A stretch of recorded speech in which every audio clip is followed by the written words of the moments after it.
Muy buenas, saludos cordiales en Cristo y María.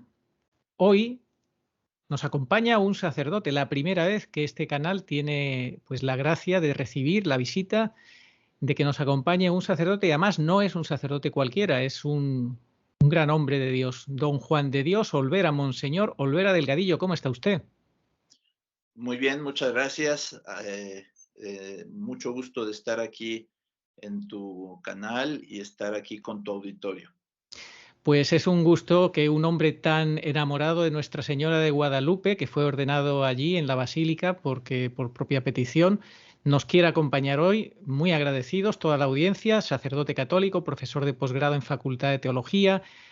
Bueno, usted ha estado varios años al servicio de la Santa Sede en la Ciudad del Vaticano, del 89 al 94, y tiene un currículum usted tan extenso que habla usted 6 idiomas: inglés, español, inglés, francés, italiano, portugués, latín, que bueno, que si dijéramos todo su currículum estaríamos aquí más de media hora. Así que si nos lo quiere resumir usted muy brevemente.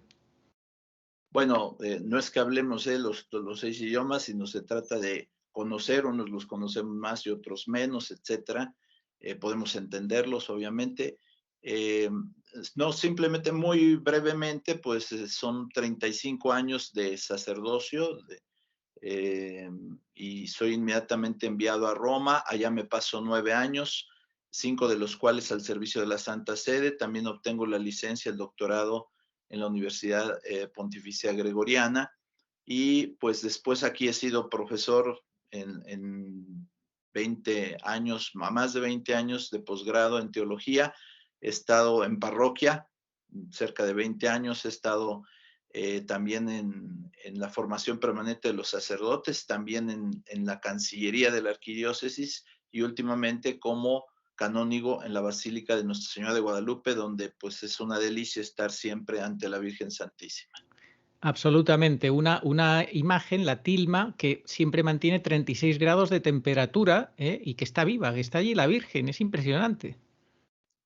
La Virgencita es todo un reto para la teología y para el pensamiento cristiano, porque son 5 siglos y Sí. cada siglo vamos pensando cosas, y la Virgen es siempre la misma, ¿verdad?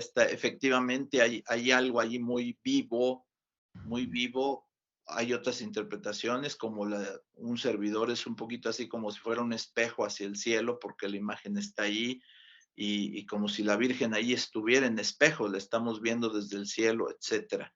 Como que esa aparición queda permanentemente viva. Impresionante, absolutamente. Una tela que además de que solo dura 15, 20, 30 años máximo y que no se ha desintegrado ni con una bomba siquiera. Sí, que no es una pintura, es muy fácil de deducir, porque un pintor, lo dice todo el mundo, un pintor primero elige su tela, dónde va a pintar, y elegir una tela tan burda para hacer una imagen tan perfecta, pues sería un contrasentido. Sí, aparte que ni siquiera es pintura, en fin, es un No, tema no es pintura, impresionante. no, por supuesto no es pintura, claro. Pero bueno, eso sería ya para otro tema, pero el mínimo homenaje que Nuestra Señora se merece se lo hemos hecho. Y si le parece que recemos un Ave María para ponernos en sus manos en este rato tan interesante de conversación que vamos a compartir. Sí, cómo no. Pedimos a la Virgen Santísima de Guadalupe, que como ella misma lo dijo, es la madre del verdaderísimo Dios por quien se vive, nuestro Señor Jesucristo. Pedimos su intercesión para que abra nuestro entendimiento, nos dé serenidad y paz en el corazón, y podamos llegar al tesoro del cual ella ha sido mediadora, que es nuestro Señor Jesucristo, la verdad y la verdad de salvación. Ave María, gratia plena, Dominus tecum, benedicta tu in mulieribus, et benedictus fructus ventris tui, Iesus. Santa Santa María, María, Mater Dei, Mater ora Dei, pro ora nobis pro nobis peccatoribus, peccatoribus, nunc nunc et in et hora in hora mortis mortis nostre. nostre. Amén. Amén. Gloria Patri et Filio et Spiritui Sancto. Sicut erat in principio et nunc et semper et in saecula saeculorum. Amén.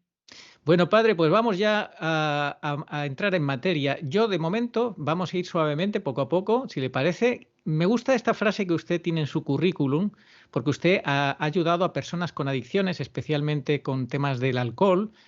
Y usted dice, nunca nada está perdido y siempre podemos retomar nuestra historia a través de la concientización de los errores, la estimulación de nuestras potencialidades, la apreciación del inalienable valor de nuestras personas a los ojos de Dios y de su amor incondicional, facilitar a otros este camino de regreso y de autovaloración y de retomar la propia dignificación es del todo gratificante, lleno de sentido en sí mismo. Ahora que la Iglesia está, pues, en una situación parecida no, o quizá peor, no sabría decir, como San Francisco de Asís, que estaba en ruinas y el Señor le mandó que la levantara. La Iglesia está pasando su pasión, lo dijo el cardenal africano, ahora mismo se me ha ido el nombre, este cardenal Sara, el cardenal Sara dijo que la Iglesia está viviendo su Viernes Santo. Usted que tiene experiencia de recuperar a hombres y mujeres en situaciones límites, ¿con qué perspectiva ve la recuperación de la Iglesia? Con la perspectiva tratamos misma de Cristo, es decir, la Iglesia somos todos los bautizados y estos temas de gran crisis de la Iglesia a cada uno le llevan a ser como una postura. Cada sacerdote, cada obispo, cada arzobispo, cada cardenal, y subámosle más allá, y cada feligrés, estamos llamados poco a poco, según la luz que vas recibiendo, a tomar una decisión, a tomar una postura por la verdad. No puedes permanecer indiferente a la verdad.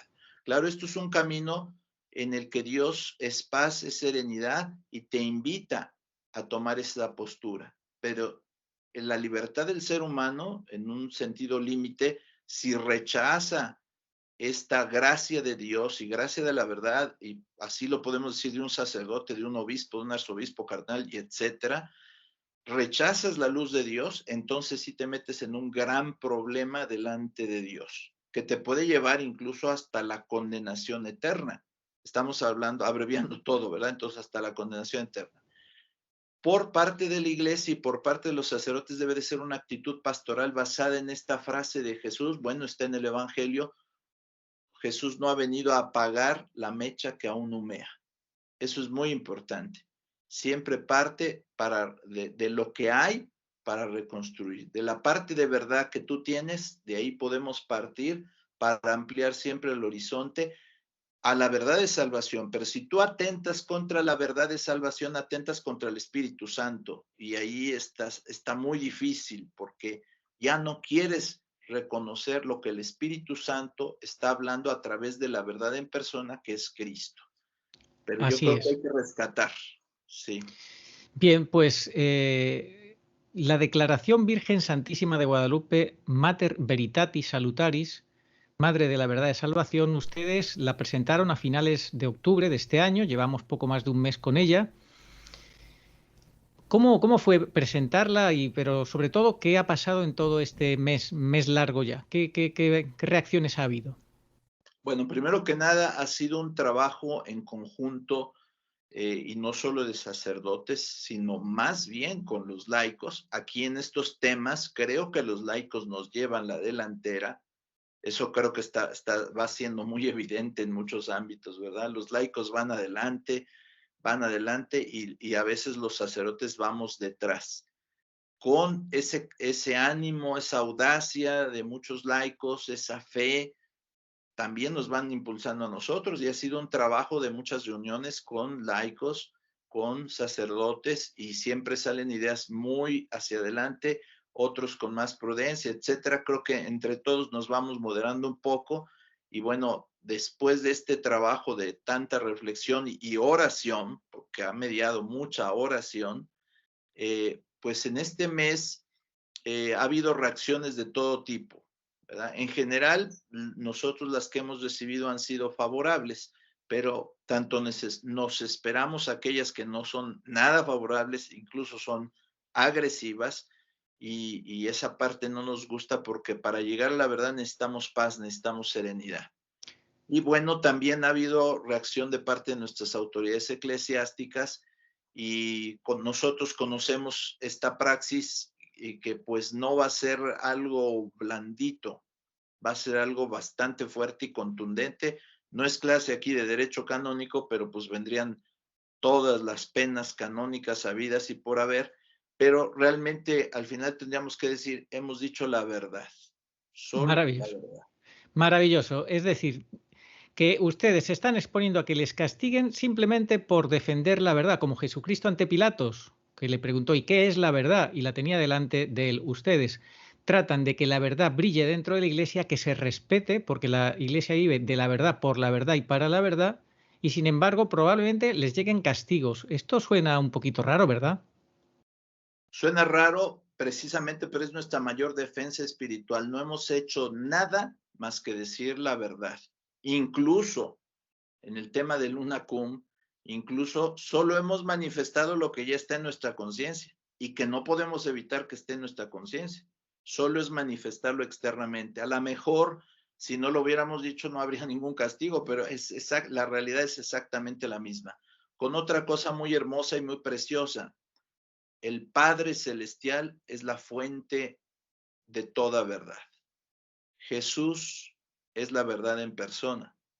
El Espíritu Santo es espíritu de verdad. La Virgen Santísima es, como hemos dicho, madre del verdadero Dios por quien Ujú. se vive.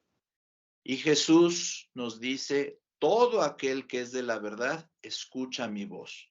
Amén. Entonces, amén, si yo pertenezco, si yo digo la verdad y vivo la verdad, pertenezco a Jesús. Entonces no puede haber ninguna excomunión que te afecte, nada, no Ah, te puede afectar nada, porque estás con la verdad directamente. Es decir, en la conciencia no puede, si tú eres fiel en la conciencia, no puede haber una pena externa válida. Y quiero aquí ahondar un poquito, porque muchos hermanos sacerdotes pues tienen como el juridicismo muy a flor de piel, sin darle la base teológica y la base sobre todo salvífica. Quiero poner un ejemplo excelente y precioso. Santa Juana de Arco. Santa Juana de Arco muere en un proceso jurídico donde pues prácticamente se le declara con estar fuera de la iglesia y se le castiga y sufre el martirio y se le castiga siendo quemada. Y después de siglos, la verdad siempre va a venir afuera, ¿eh? Siempre. sin Se duda. dice, es una santa. Entonces la pregunta muy concreta es, ¿le cayeron las excomuniones? ¿Le afectaron? Por supuesto que no, no tocaron su alma. Si tú estás en la verdad con el Padre, el Hijo, el Espíritu Santo, la Virgen Santísima, no debes de tener ningún Sí. miedo a decir la verdad. Así es, ustedes lo han resumido muy bien en una frase del primer papa: hay que obedecer a Dios antes que a los hombres. Entonces, que en esa frase que viene en su documento queda muy resumido maravillosamente, que solamente se puede obedecer a un superior si ese superior está en la verdad, si no, no. Lo que el mundo necesita, fíjese, padre, ustedes decían, lo que el mundo necesita es el auténtico profetismo, lo dicen en este documento. Se requiere que los profetas no dejen de hablar, callar sería ser perros mudos. También, esto ya usted en otra ocasión, en una entrevista que le hicieron, manifestaba al margen del documento, el pastor no debe enmudecer por temor al lobo que acecha al rebaño. Esto me recuerda las palabras también del cardenal Zen cuando dijo que la Iglesia católica de China se había entregado a los lobos, ¿eh? A los lobos, y tan contentos, ¿no? Ni por halagos, dice usted, el pastor no debe enmudecer por temor al lobo que acecha al rebaño, ni por halagos ni por intereses, pues no debe ser un asalariado que solo le interese el punto económico. Debe proponer con claridad la fe y dar testimonio de esta, alejándose lo más posible de las componendas de lo políticamente correcto. Es muy necesario para todos los laicos que su pastor, el cardenal Carlos Aguiar Retes, ilumine con el Evangelio su realidad concreta, tan compleja en la actualidad. Pandemia, que ese es otro. Bueno, es otro que ni siquiera se puede nombrar la palabra. Crisis económica, social, de seguridad, etcétera. Mi pregunta entonces, ¿está dispuesto usted hoy para todos nosotros a no ser un perro mudo o tibio? Ya lo hemos estado dispuestos porque ya la declaración es un camino de solo prácticamente de ida sin retorno. Amén. Pero además es nuestro absoluto deber. Yo creo que si antes de esta declaración nos hubieran preguntado, hubiéramos tenido obligación de decir la verdad, porque no puedes engañar en temas de salvación a las personas. Si a mí me hacen una entrevista con declaración o sin declaración y me dicen, oiga, ¿usted le puede dar la comunión a los divorciados vueltos a casar? Te explico por qué no puedo y por qué haría un pecado gravísimo si lo hiciera y me expondría ahí sí hasta la condenación porque me cae la excomunión, etcétera. Entonces no podría yo hacerlo y no lo haría, o sea, no lo haría, y si lo hubiera hecho tendría que irme a confesar porque es un pecado gravísimo, ¿verdad? Lo mismo si en confesión, dirección espiritual o una entrevista me dicen, oiga, es que los hermanos homosexuales, etcétera, pueden vivir juntos y después pues ser buenos cristianos, no se puede, no es posible. Pero no es que sea mi opinión, no es que yo sea homofóbico, ¿no? Según los términos actuales, es que eso está en la escritura, es que esto es doctrina de la iglesia, pero ya desde San Pablo es apostólica y todo lo que es apostólico viene de Cristo, entonces no podemos, no estamos por encima de la palabra de Dios. Así es. No sé si usted conoce estas declaraciones del cardenal Karol Wojtyla del año 1976, en las cuales él decía, estamos ante la lucha final entre la Iglesia y la antiiglesia. ¿Las conoce? Sí, sí, sí, Y, sí. y continuaba así, decía, estamos ahora ante la confrontación histórica más grande que los siglos jamás han conocido. Estamos ante la lucha final entre la Iglesia y la antiiglesia, entre el Evangelio y el antievangelio. No creo que el ancho círculo de la Iglesia estadounidense ni el extenso círculo de la Iglesia universal se den clara cuenta de ello. Estaba en un congreso eucarístico en Filadelfia, Estados Unidos, y continuaba. Pero es una lucha que descansa dentro de los planes de la divina providencia y es un reto que la Iglesia entera tiene que aceptar. Ustedes, desde luego, han aceptado el reto valientemente, porque recordemos, como dice el Apocalipsis, que los cobardes irán al lago de azufre. O sea que ustedes han dicho de cobardía nada, valientes aceptan el reto del que nos dice Karol Wojtyla, luego que sería 2 años después Papa Juan Pablo II, que entra dentro de los planes de la providencia y es un reto que la Iglesia entera tiene que aceptar. Bueno, pues este reto es que la Iglesia está infiltrada por la antiiglesia. El propio cardenal Antonio Cañizares dijo que en el cónclave de 2013 había muchos masones de la masonería eclesiástica a campa a sus anchas. ¿Qué podemos hacer en esta situación? Bueno, unas aclaraciones, ¿verdad? Esto que dice el Papa, bueno, futuro Papa Juan Pablo II, yo creo es exacto, pero esto ya lo venía diciendo fuertemente y en otros lenguajes desde San Pío X, Sí, luchando contra el modernismo. Y yo creo que haría falta, son palabras que han quedado en el tiempo un poco atrás y a veces ya no nos acordamos muchas de ellas, pero habría que acudir a todos esos textos, a todas esas advertencias y nada menos que se va prolongando después en Pío XI y en Pío XII. Y sí. pareciera que el Vaticano II vino a borrar todo lo que Pío XII, por ejemplo, dijo, cuando es una de las grandes fuentes con sus documentos, preparó muchas reflexiones del Vaticano II. Pero, o sea, simplemente el decir, bueno, es que son 20 concilios ecuménicos en la iglesia a lo largo de los siglos. Es un desenfoque teológico cuando decimos solo vale el último y todos los demás no. Yo creo que es un desenfoque y habría que acudir a estas palabras similares desde San Pío X, que es un santo papa, ¿no? Y después las de Pío XI, Pío XII, etcétera, palabras en la misma línea de advertencia. Yo hasta diría, San Juan Pablo II se conecta a esta fuente. No es que él sea un profeta que vio por primera vez este asunto, ¿verdad? Y de valentía de nuestra parte, pues esperamos que sí sea valentía todo. Creo que sí, estamos echándonos encima cosas difíciles, pero realmente también hay que ver que esto no nació ayer en muchos de nosotros, inclusive en laicos. Hemos mantenido mucha prudencia para decir, bueno, esto en qué momento se podrá decir, etcétera, pero ya hemos llegado en el discernimiento a la conclusión de que esto va para Sí. mucho peor, y entonces es momento de hablar moderadamente y con serenidad, pero también con contundencia, porque esto va para peor y aquí tu entrevista va a quedar consignado la fecha en que lo estamos diciendo y Sí, lo que vendrá. sí, va a ir a peor sin duda alguna.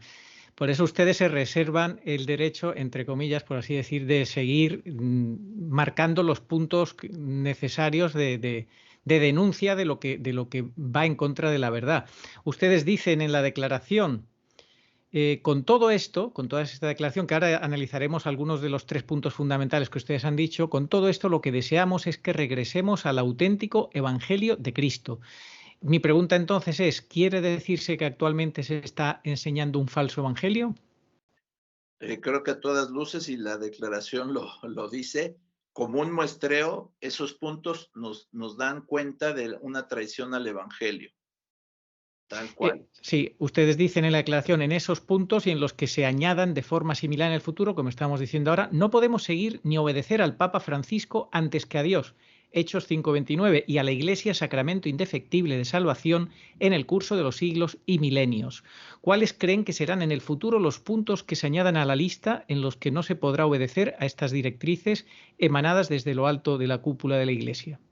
Yo creo que habrá puntos, puede haber puntos, no hay que prejuzgar ni condenar a nadie, ni, ¿verdad?, de antemano, pero la lógica humana nos indica que seguirá habiendo puntos, quizá ya no nuevos, quizá todos los puntos se han dicho, pero no se han dicho con la contundencia, con la claridad.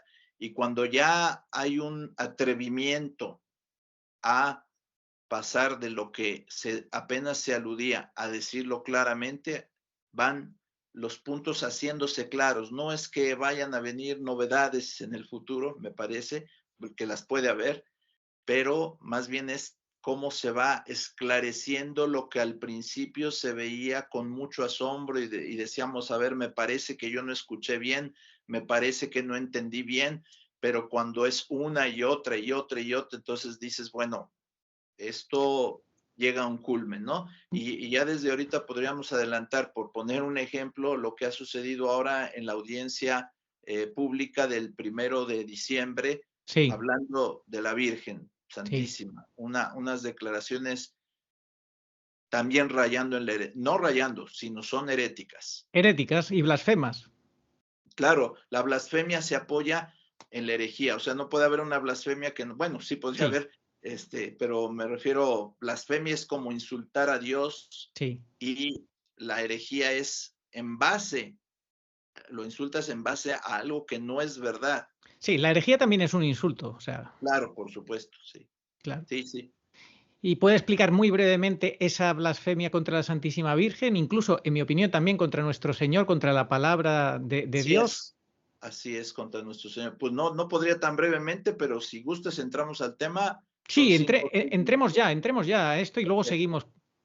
Perfecto. Lo primero que quisiera decir, esto está fuera de la declaración, esto es nuevo y esto es de los puntos que en la declaración simplemente se ve que hay demasiados puntos de los cuales puede haber materia y nosotros tenemos que ser muy respetuosos de muchos que están señalando esas materias y que ya las han señalado. Entonces nosotros sabemos que hay mucha materia al respecto. Entonces, esta es una de esas materias. Entonces, voy a decir primero el antecedente. El antecedente es el siguiente. El año pasado, con motivo de la pandemia, el Papa Francisco dice, yo no iré a poner una ofrenda como se hace, todos los papas lo han hecho desde la proclamación del dogma hasta la fecha actual, quizá alguna excepción ahí por algún problema especial como la guerra, etcétera, pero siempre el Papa acudía a esa cita.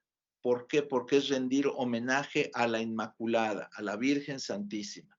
Y lo mismo está sucediendo en esta ocasión, que se ha dicho, bueno, en aquella ocasión se dijo, algunos periodistas vaticanistas italianos hicieron la crítica, que cómo era posible que se iba a romper esa tradición, etcétera. Y entonces al final el Papa Francisco va muy de mañana, donde no hay nadie, nadie lo espera, todo esto es sobre pretexto de la pandemia, y me pone un arreglo floral ahí sin que haya ninguna palabra, ningún discurso, etcétera. Bien, este año se plantea lo mismo por las supuestas mismas razones, cuando en realidad se puede hacer, y bueno, tienes toda la policía ahí para que no se acerquen, no se aglomeren, no nada, incluso personalmente, pero lo puede hacer realmente la ceremonia, que es con el discurso de la Inmaculada, pero se dice y se argumenta y hay un engaño que la mayoría, puesto que van pasando los años y ya más de un siglo, ya no ve con toda claridad, se dice, haré un acto de devoción privada desde aquí. Entonces todo el mundo dice, bueno, pues claro, pues si es de hacer un acto de devoción por allá y un acto de devoción aquí, motivo de pandemia, bueno, pues hágalo ahí un motivo de devoción privada. No, es que ir a poner la ofrenda a la imagen de la Inmaculada en Piazza di Spagna, en Roma, significa reconocer el dogma de la Inmaculada Concepción, la purísima concepción de la Virgen Santísima. Claro. No es un acto de simple devoción, sino es reconocer el triunfo de ese dogma y que pone a la Virgen Santísima en alto como está en esa columna en Piazza di Spagna. Ya. Entonces, no es un simple acto de mera devoción donde tú lo puedes ser una devoción privada. Además, eres el Papa, es una tradición que refuerza esa fe, ese homenaje a la Virgen, que sabemos San Juan Pablo II tenía la M en su escudo, etcétera, no dejaba de realizar, ni ninguno de los papas anteriores ha dejado de realizar. Este es el antecedente, me parece a mí importante porque es el engaño de confundir un acto de devoción privada con el homenaje Sí. al triunfo de la Inmaculada Concepción en el dogma. Eso es muy importante.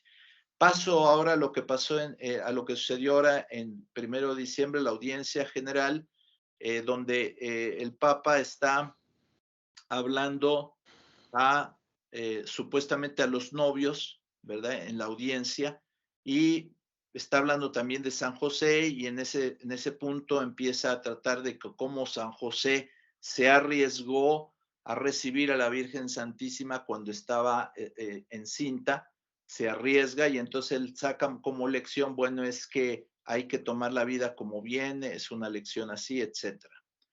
Bueno, el asunto es tan fuerte, aquí perdonando tenemos que hablarlo, pero es fuerte para los oídos del creyente, que el mismo periodista, esto es de extrañar, pero es una señal. Esto está tomado de un video, es del video donde el Papa habla en italiano, pero es el video de Roms Report Sí.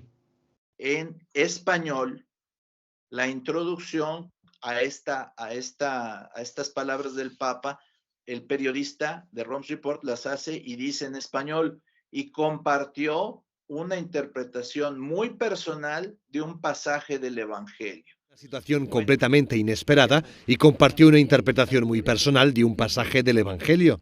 Pensate, nel Vangelo di Giovanni, un rimprovero che fanno i dottori della legge a Gesù è: noi non siamo figli nati da là, in riferimento alla prostituzione, ma perché questi sapevano come Maria è rimasta incinta e volevano sporcare la mamma di Gesù. Per me è il passaggio più sporco, più demoniaco del Vangelo. Bueno, a ver, Roms Report ya me está haciendo las veces de Congregación para la Doctrina de la Fe, porque esto lo tendría que decir una aclaración de este tamaño de lo que vamos a decir, tendría que venir de la Congregación de la Doctrina de la Fe, y Roms Report, un reportero, o se da cuenta, o perdonando la expresión, le dieron línea directa de decir, vas a decir esto por si hay reacciones. Claro. Es una interpretación muy personal. Bueno, ¿a ti quién te ha autorizado a decir que el Papa está diciendo una interpretación muy personal? ¿Tú eres Congregación para la Doctrina de la Fe o qué eres? Ya viene con línea. Ya están preparados porque lo que va a decir no es nada sencillo, no es nada fácil.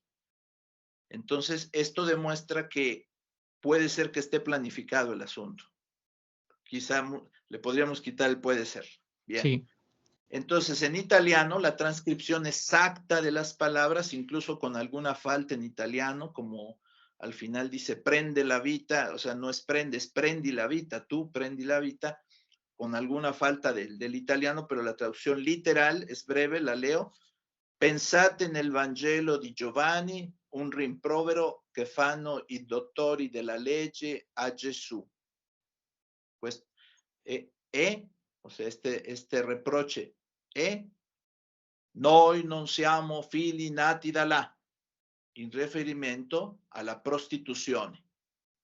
Ma perché questi sapevano che Maria, questi sapevano come Maria è rimasta incinta e volevano sporcare la mamma di Gesù. Era il rischio di Giuseppe, ci dà questa lezione, prende la vita come viene. Hago la traducción.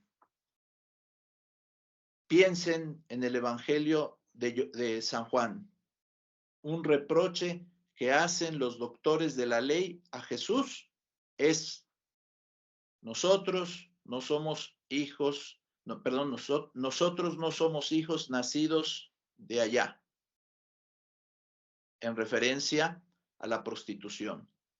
Aquí viene lo gravísimo. Sino porque ellos sabían cómo María ha quedado encinta y querían ensuciar a la madre de Jesús. Esto es lo gravísimo. Todo esto es gravísimo, gravísimo y es herético. Primero, pongo el antecedente. Ya desde 30 años atrás, cuando me ha tocado estudiar la Mariología y todo esto, había una teoría absolutamente loca y herética de jesuitas que decían esto, que si la Virgen Santísima sería una prostituta, perdón las palabras, o sea, es una estupidez, pero lo decían como teoría teológica, absurdos teólogos. Entonces está en la misma línea jesuita. Si de aquí la tomó el Papa, no lo sé, pero dice exactamente eso. Es lo que dice el Talmud es lo que dice eso. Bien, pero aquí dice, y vienen las contradicciones, dice, nosotros no somos hijos de la prostitución. Claro, ellos lo dijeron para ofender a Jesús, pero no porque sabían el modo en que Jesús había venido al mundo, como lo dicen los evangelios, no sabían, era por ofender. Claro. Okay. Pero aquí el asunto es que un papa dice y afirma que esto lo decían porque estos sabían, lo está afirmando, porque estos sabían cómo María ha quedado encinta. Sí, es gravísimo. Está insultando a la Santísima Virgen y a nuestro Señor.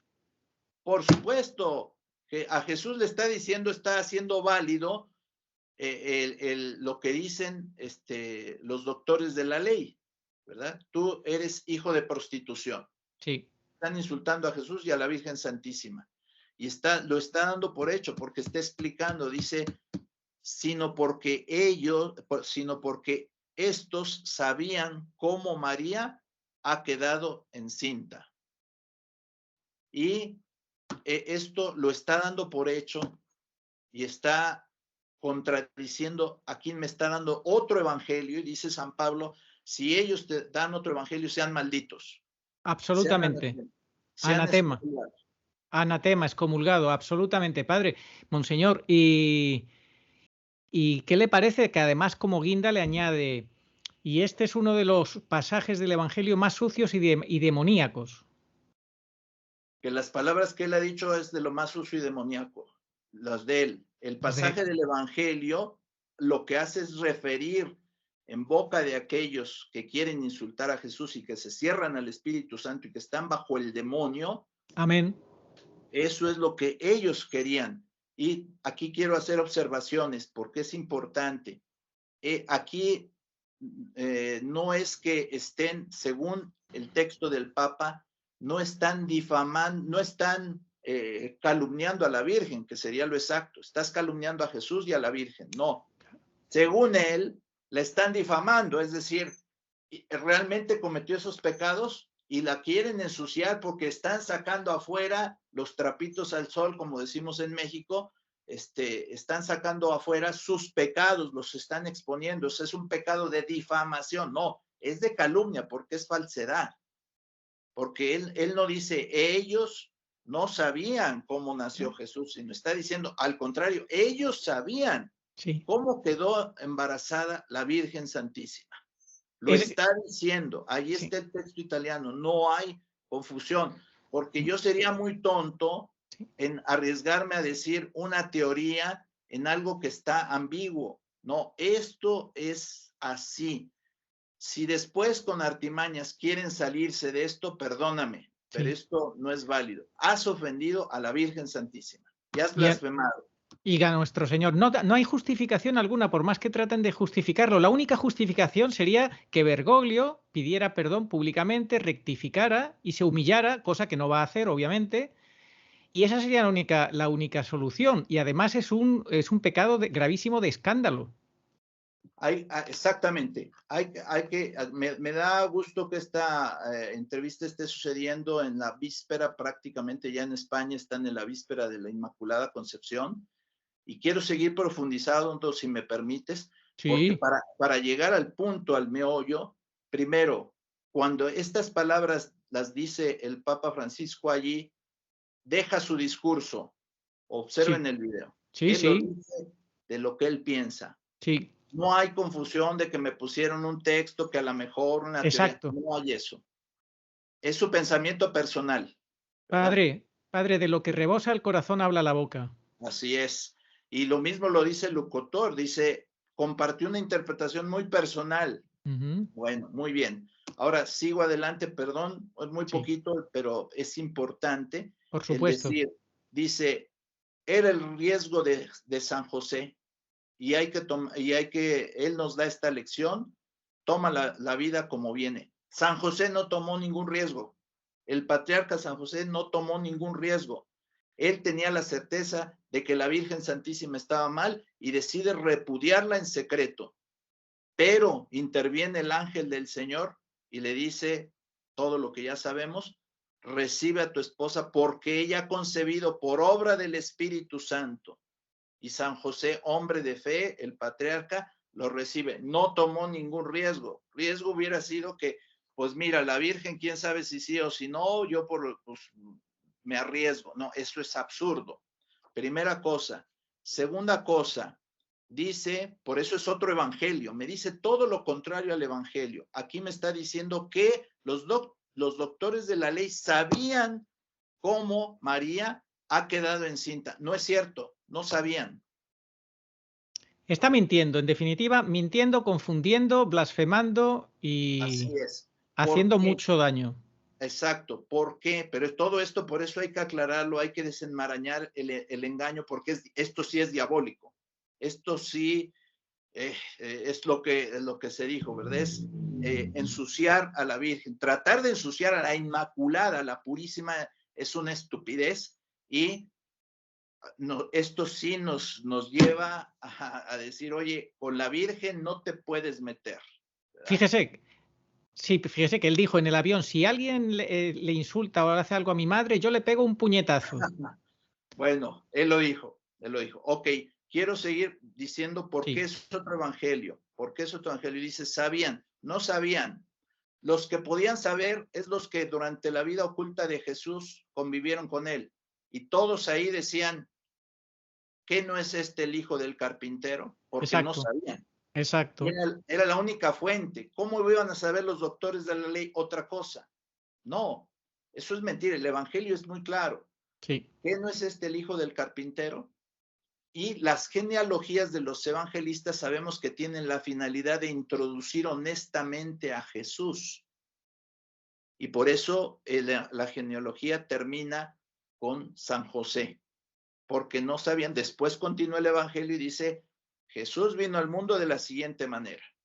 Ese es el evangelio. Allí está el evangelio. Este texto lo que está negando es el evangelio y por eso es herético. Y por eso está con la verdad de fe. Claro, y por eso además le añade esa guinda de decir uno de los pasajes más sucios y demoníacos del evangelio. En fin, es muy evidente. Yo hice un par de vídeos al respecto. Y el que quiera entender, que entienda. El problema es que muchos católicos tienen, no sé qué les pasa, que no quieren ver, tienen miedo a la verdad y dicen que nosotros somos los que dividimos a la Iglesia. Es terrible, ¿eh? Bueno, se puede no justificar, pero entender como cuando tienes un padre alcohólico que ha hecho barbaridad y media y tú dices, pues entras en la fase psicológica del negacionismo. Es tan traumático esto, como esto que estamos oyendo, que el Papa ofenda a la Virgen, que haga blasfemia, y perdón, quiero terminar, afecta esto directamente, por eso es otro evangelio, y dice San Pablo, malditos sean aquel que me da otro evangelio, dice, esto afecta directamente a la Inmaculada Concepción, porque hombre, si la Virgen Santísima tuvo un hijo con otra persona y Jesús así fue concebido, eso no es el evangelio. Claro. Afecta a la Inmaculada Concepción, porque no van a decir que seguiría siendo Inmaculada Concepción. Por supuesto que no están creyendo. Esta persona que dice esto no cree y va contra el dogma de la Inmaculada Concepción y Sí. por tanto es hereje. Sí. Segundo, el dogma de la Asunción depende teológicamente del dogma de la Inmaculada Concepción. Afectas también el dogma de la Asunción. Afectas también el dogma de María siempre virgen, sí, claro. No solamente antes del parto, en el parto y después del parto, y está en los concilios ecuménicos. La Virgen es siempre virgen, es un tema dogmático, no es un tema de opinión. Te estás volando todos los dogmas marianos, entonces estás directamente contra la Virgen Santísima. Y ahí en la declaración, si no recuerdan mal, hacia el final, en una especie de oración, se dice, quien te quiera destronar a ti, saldrá afectado. Absolutamente. Yo dije en uno de los 2 vídeos que hice al respecto de este tema, dije que Bergoglio con estas declaraciones estaba firmando su sentencia de muerte. Es que es así. Vamos, han sido muchas, pero esto ya, digamos, el que después de esto siga sin ver, no sé qué más necesita. Ustedes en su declaración decían, si alguien nos presenta en nombre de Dios un camino distinto al que Dios plantea, simplemente es un falso profeta. Entonces, por eso, y con lo que usted está diciendo, quien está presentando dentro de la Iglesia Católica un camino distinto al que Dios plantea, podemos decir que es un falso profeta. El que ha dicho esto es un falso profeta. Está dicho en la declaración, está dicho. Está dicho en la declaración, el que quiera entender, que entienda. Bueno, pues vamos entonces a analizar, no tiene nada más que añadir, ¿verdad?, con el tema ese.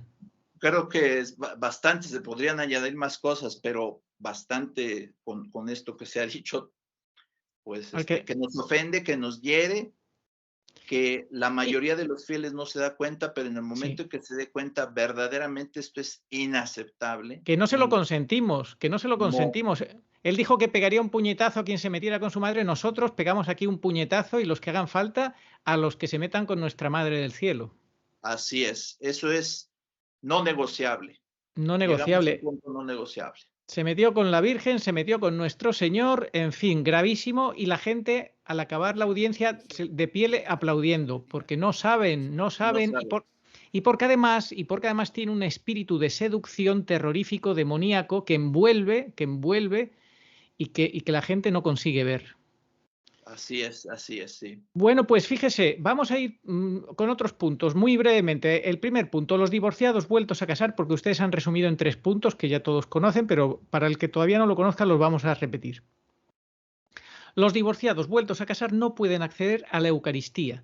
Lo contrario, y ya ha hablado usted brevemente antes de este tema, no nos vamos a extender mucho, pero telegráficamente. Lo contrario, acceder a la Eucaristía, implicaría una postura herética directamente opuesta a la doctrina de Cristo y de la Iglesia. Bien, pues yo quiero recordarle, Monseñor, cómo Amoris Laetitia fue consagrada junto a la tumba de San Pedro con esa comunión sacrílega que Monseñor Sánchez Orondo dio al presidente de Argentina, Alberto Fernández, y a su actual pareja, creo, no sé si es la tercera con la que está, y todos felices. También les recuerdo cuando Bergoglio dio la bendición al presidente de Colombia y a su esposa, tampoco casados por la Iglesia, y les dio la bendición al matrimonio. Ojo, no personalmente a cada uno, porque aunque una persona esté en pecado mortal, se le puede dar una bendición, pero no a su pecado, sino a su persona, pidiendo la gracia de la conversión, ¿cierto?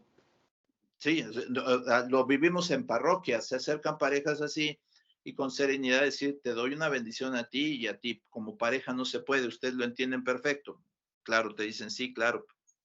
La iglesia no puede bendecir esta pareja, esta unión. Pues, ¿qué le parece la bendición de Amoris Laetitia dando la comunión a este matrimonio del presidente, por cierto, presidente de Argentina, que promueve el aborto, promueve todo tipo de ideologías contrarias a la moral de la iglesia y demás, como también ha pasado en Estados Unidos con ese grupo de obispos de 222 votaron a favor de dar la comunión a Biden, que también está fuera de la iglesia.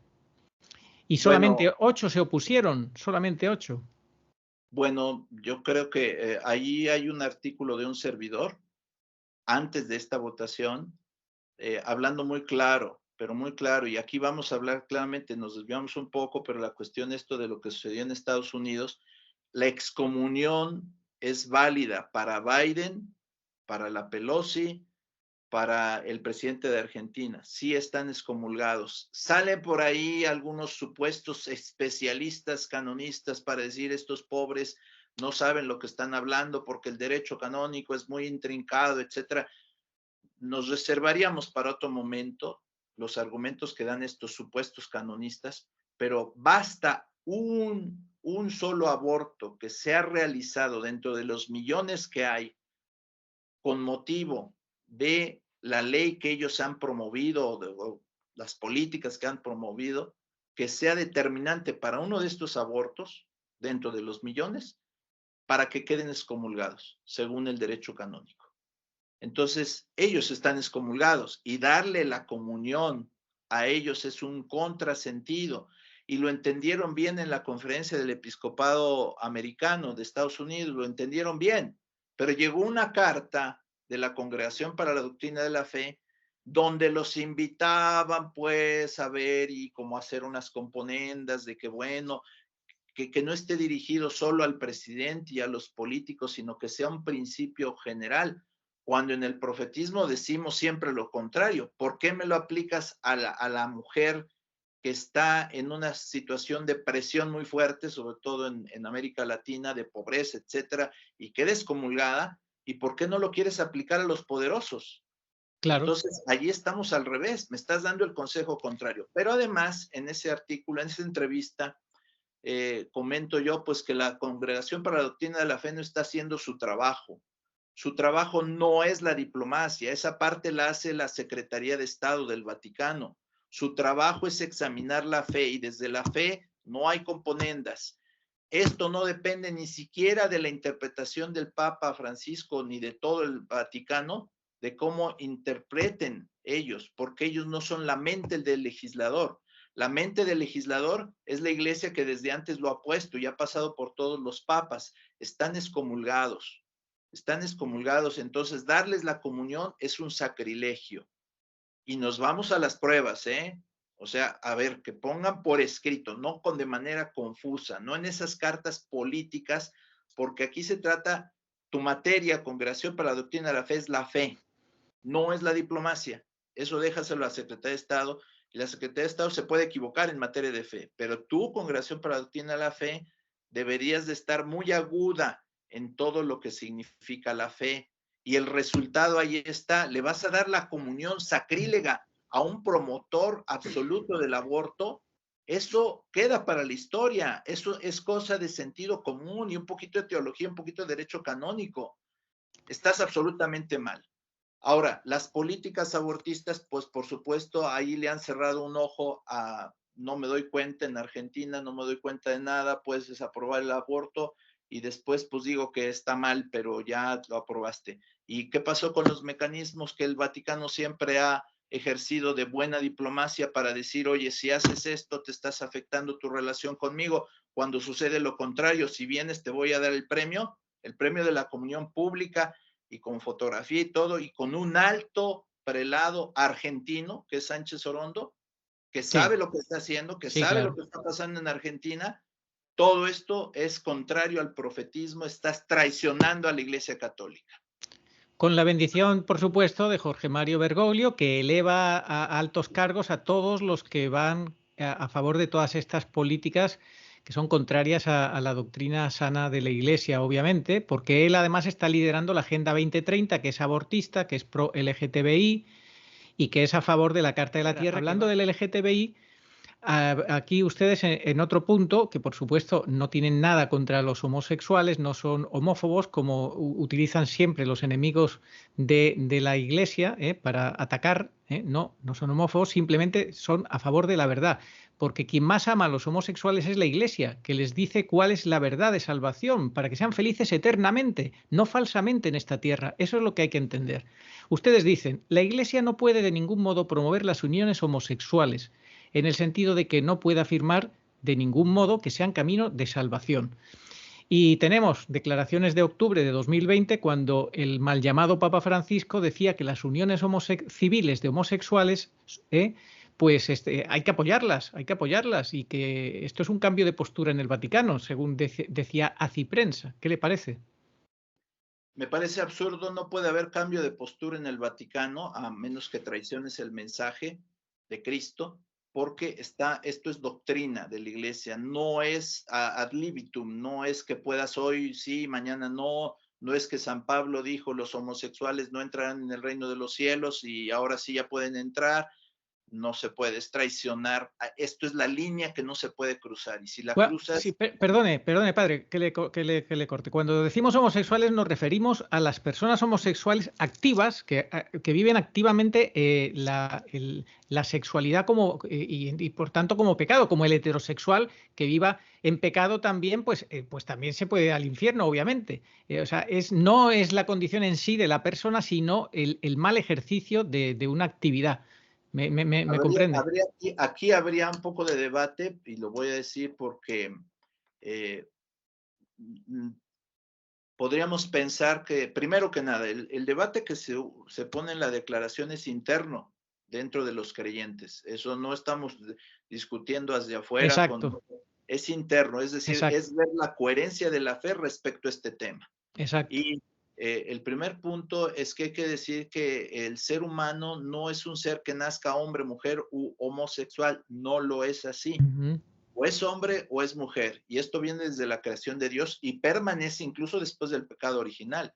Ok, pero el ser humano es el único en la creación, porque en los animalitos pues nace macho, hembra y se acabó el asunto, pero el ser humano en la creación tiene la necesidad de introyectar psicológicamente en un proceso de normalidad su propio sexo biológico. Entonces no hay un tercer sexo, no es una condición de que son homosexuales, que es otra trampa que viene en la declaración del Papa, dice estas personas son de orientación diversa, eso es una falacia. Pero todavía más grave. Sí, todavía más grave, eso es una falacia más grave cuando dice que a algún homosexual le ha dicho que Dios lo quiere así o lo ha hecho así. Dios no hace homosexual a nadie, eso es una barbaridad. Eso desde la filosofía, desde la teología y desde donde quieran, no es verdad. Hay que afirmarlo. No es verdad, es hombre o es mujer. Y ahí viene el proceso de introyección psicosexual de la persona en su crecimiento, en su desarrollo, y por eso nosotros hablamos de personas que experimentan, o sea, es un sentimiento subjetivo, tendencia homosexual, no es que sean, y el Papa ya dice, sí, efectivamente son de orientación sexual diversa. Si te tragas eso, por supuesto, las consecuencias que siguen, pues ya, muy bien. Ahora, experimentas esta tendencia, muy bien, también lo decimos en la declaración, todas tus tendencias necesitan conversión. Claro. O sea, no es un señalar solo a los hermanos que experimentan esta tendencia homosexual, no, también quien desordenadamente es heterosexual y tiene una tendencia desordenada, tiene que convertirse. Claro. Y el que es ladrón, y el que es vengativo, y el que es, todos tenemos que convertirnos. Entonces, por favor, dejemos de decir que es una cuestión contra ellos como discriminatoria, eso no es cierto. Exacto, es que no se puede decir, es que Dios te ha hecho pecador y te quiere así pecador. Mentira, Dios no te ha hecho pecador, Dios te ha dado la vida y tú has venido con el pecado original y has podido usar mejor o peor tu libre albedrío, pero Dios no te quiere pecador, Dios quiere que el pecador se convierta y viva, porque si no permaneces en la muerte. Y sin embargo este señor da el mensaje de que Dios te quiere pecador, sea el pecado que sea. Eso no es verdad. Sí. Precisamente ahí me gustaría que pudieran acceder a la página, que es importante decirlo, si no luego se nos olvide, www.mater-veritatis-salutaris.org, porque hay comunicados ahí, hay algún comunicado que habla de la ambigüedad del lenguaje como estrategia de comunicación y de introducción de nuevos errores en la iglesia. Eso es importante leerlo, porque una cosa es lo que aquí pescamos de manera fehaciente y otra cosa es los muchos errores que a través de una comunicación ambigua se van metiendo, como en este caso estamos hablando de, al decir sí hay personas con orientación sexual diversa, me estás dando una situación errónea al 100%, contraria a la doctrina de la iglesia, contraria a la doctrina de la Sagrada Escritura, contraria a la doctrina de los documentos de Congregación para la Doctrina de Fe cuando estaba el cardenal Ratzinger y bajo Juan Pablo II, contraria al catecismo de la Iglesia Católica. O sea, solo por decir eso, decir, existen las personas con orientación sexual diversa. Claro, lo que se sigue pues es por qué las discriminas, por qué no se pueden realizar, por qué no pueden vivir en pareja. No, es que eso no existe, eso no lo creó Dios, no lo creo yo. Lo que usted acaba de decir me da pie, por supuesto pondremos para que todo el mundo vea cuál es la página web, lo pondremos en varias ocasiones, que todos puedan acceder a su página web, muy interesante. Es clave. Yo expliqué en un vídeo las 7 estrategias, 7 que seguramente serán más, pero muy claras, 7 estrategias masónicas que utiliza Bergoglio en su forma de expresarse. Una de ellas es esa, la ambigüedad, que como yo terminaba diciendo, es el sello de calidad de su espíritu diabólico. ¿Por qué? Porque el Señor nos dice que vuestro lenguaje sea sí, sí, no, no, que lo que pase de ahí viene del maligno. Y Él constantemente tiene ese lenguaje tan enrevesado como este ejemplo que usted nos ha explicado magníficamente bien de esta última afrenta contra la Santísima Virgen y nuestro Señor en ese pasaje del Evangelio. Entonces, pues nada más que añadir, ¿verdad? No, sí, ciertamente el lenguaje ambiguo lo que hace es precisamente es una estrategia muy, yo diría, diabólica, porque es introducir errores. ¿De qué manera? Hablamos algo ambiguo, tenemos dos partes, por decir así, los que católicos bien y aquellos que están esperando en el mundo una nueva doctrina, se dice algo ambiguo que agrada mucho a los de la nueva doctrina y a ellos no se les desmiente nada, se dice así fue. Y acá cuando el buen católico dice, oye, pero ¿qué me estás diciendo? Ah, te quiero aclarar que lo entendiste mal. Sí. Entonces, un doble juego tramposo. Exacto, o lo entendiste mal o es que eres muy rígido, muy rígido. Mire, padre, esto hablando de la ambigüedad y antes hablábamos del derecho canónico, por lo que yo he visto, he investigado un poco, por lo visto también está destruyendo al derecho canónico, lo quiere convertir también en eso, precisamente en una ambigüedad, en un subjetivismo, en una nebulosa, que no haya nada de claridad y por tanto abrir la puerta a interpretaciones muy personales, muy subjetivas y que campe a sus anchas esto de la moral situacional que está condenada por la Iglesia. Es que es un verdadero contrasentido. Como sacerdotes interesados en el bien pastoral, porque hemos sido párrocos muchos años y confesores, en el bien pastoral y la salvación de las personas, vamos a recibir todos los castigos procedentes del derecho canónico, aplicados de una manera letra muerta, ¿verdad? Juridicista, sin tomar en cuenta ni la verdad ni la salvación. Ok, pero al mismo tiempo, en todos los demás discursos y todas las demás materias se dice, bueno, el derecho canónico pues ya está siendo pasado, superado, está muy rígido, muy acartonado, hay que irlo cambiando y efectivamente se cambia y se cambia y se cambia. Bueno, un contrasentido. Como otro contrasentido es el sínodo de Amazonia pudo decir las barbaridades que quiso y no tuvo consecuencias. El sínodo de Alemania puede decir las barbaridades que quiere y no tiene consecuencias. James Martin, jesuita, pro LGTB en Estados Unidos, puede decir las barbaridades que sean, no tiene una consecuencia canónica. Lucía Caram, la monja que es blasfema y que es verdadera monja, no es que sea falsa, puede decir las barbaridades que sean, no tiene consecuencia canónica. Pero si uno dice, oye, esta doctrina va contra el patrimonio de doctrina y de fe del evangelio y de la iglesia, entonces todos los cánones le caen. es un verdadero contrasentido, es una manipulación del derecho canónico, porque el derecho canónico se rige por ese canon de salus animarum maxima lex. Sí. El verdadero sentido salvífico. Por supuesto, le empiezas a cambiar todo al derecho canónico, pues porque si cambias la doctrina, que es dogmática, pues el derecho canónico de aquí a mañana se podría cambiar todo.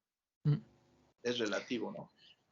Pues los castigos que les apliquen a ustedes serán los castigos de los fariseos, de los malos fariseos, de los hipócritas. Eso es lo que tengo que añadir. El punto tercero, ustedes hablan de un punto fundamentalísimo, no hincarse sistemáticamente ante Cristo Eucaristía es una herejía de facto. Recordemos las palabras de Benedicto XVI cuando todavía era cardenal, en el año 2001, en su libro de Joseph Ratzinger, El espíritu de la liturgia, Madrid 2001, en la página 218 decía: la incapacidad para arrodillarse aparece como la esencia misma de lo que es diabólico. Repito, Joseph Ratzinger dice: la incapacidad para arrodillarse aparece como la esencia misma de lo que es diabólico. Bien, pues este señor solamente se puede arrodillar ante los políticos de Sudán, que se tiró al suelo de una manera absolutamente histriónica y bueno, que es un insulto también para la inteligencia humana, ¿no? Y para el papado y para todo.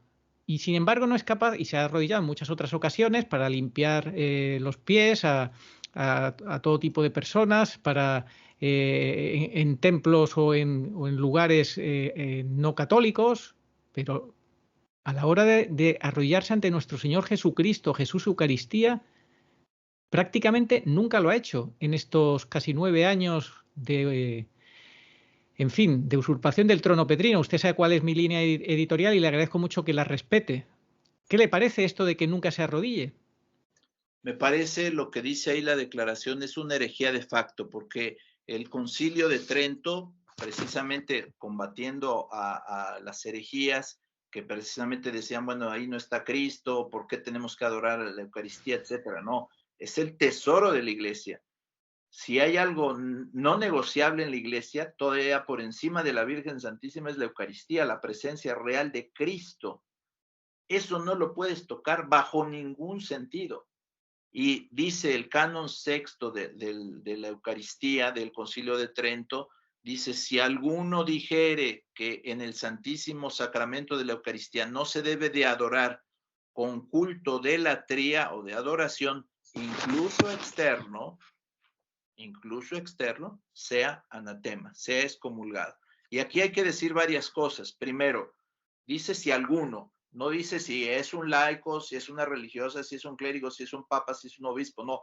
Cualquiera que afirme eso quede excomulgado, cualquiera, sin distinción. Claro. Primera cosa. Segunda cosa, dice culto de adoración incluso externo. ¿Cuál es el culto de adoración incluso externo? Pues ponerse de rodillas si no tienes un impedimento. Ahora, si dicen, no, es que el Papa tiene impedimento, no es cierto, están los videos que demuestran que no tiene impedimento, al menos al principio de su pontificado, y nunca lo ha hecho. Y todos los papas comienzan arrodillándose, ejemplo, Juan Pablo II y otros, mientras pueden. Obviamente, cuando la persona está demasiado anciana, ya se entiende que no lo puede hacer, ¿verdad? Eso es un impedimento. Pero todos comienzan adorando y hincándose, todos. Y incluso con mucha dificultad, Juan Pablo II hasta donde pudo lo hacía, y otros papas, todos los papas, hasta donde puede lo hacen.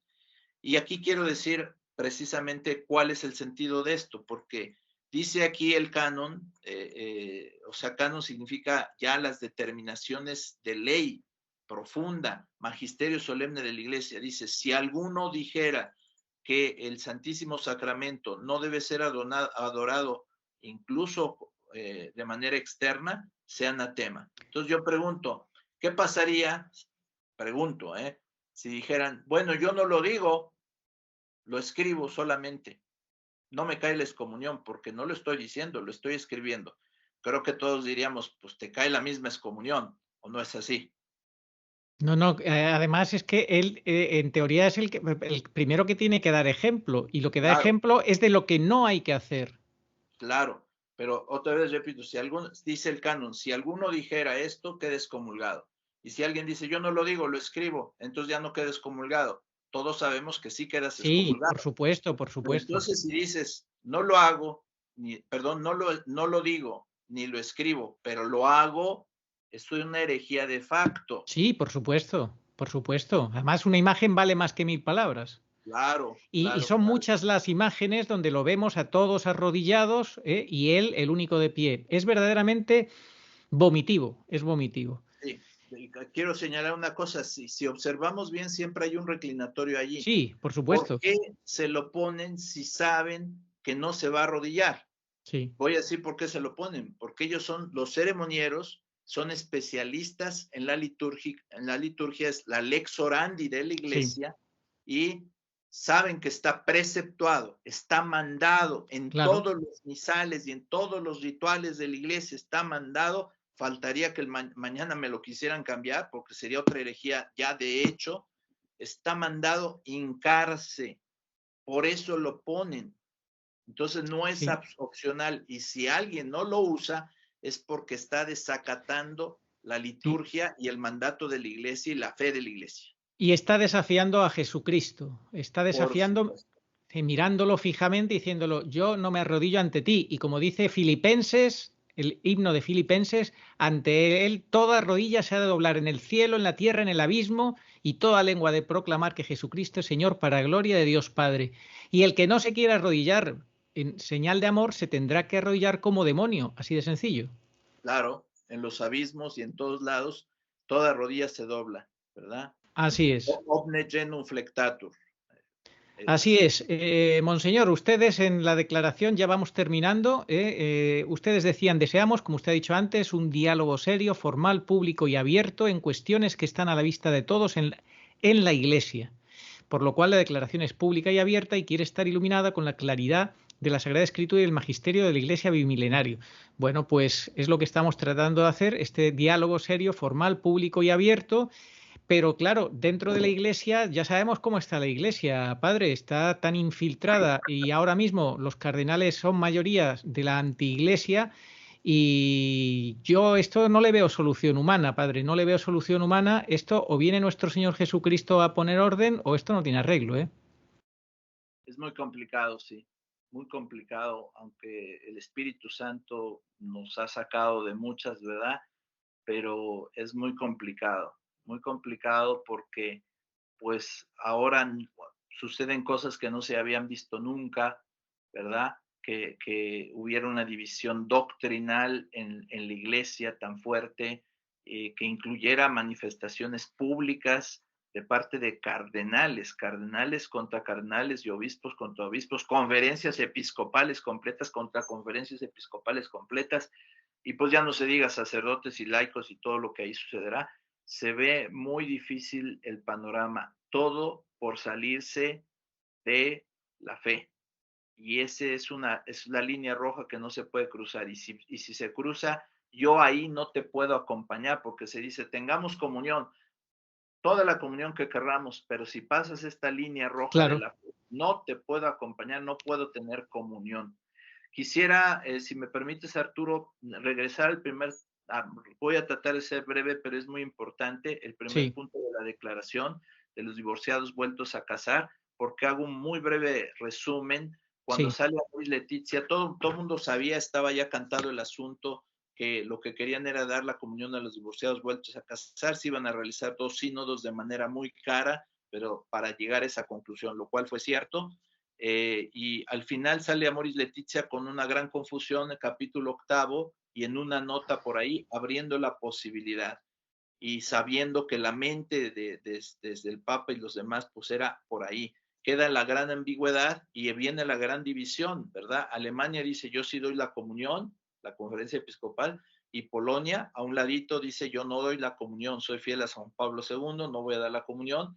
Malta también dice, yo doy la comunión. El vicario del Papa en Roma dice, también aquí en Roma se va a dar la comunión a los divorciados vueltos a casar, etcétera. Hay una gran división, entonces hasta ahí, como siempre, el lenguaje de ambigüedad pues queda en ambigüedad y no puedes decir, entras en una herejía. Pero aquí sucede algo que parece que no está planeado, ¿verdad? Lo digo de manera irónica, porque el mismo día que escriben, el mismo día que les responden, los obispos de la región pastoral de Buenos Aires hacen una carta con una interpretación de Amoris Laetitia, y hasta ahí no tendría nada que ver, como el sínodo de Alemania puede decir todo lo que quiera, no es vinculante para nosotros, y ellos también, los de Buenos Aires, todo lo que quieran. Si no es que el Papa les responde con una carta diciéndoles, aquí la tengo la carta, y el Papa dice así abiertamente,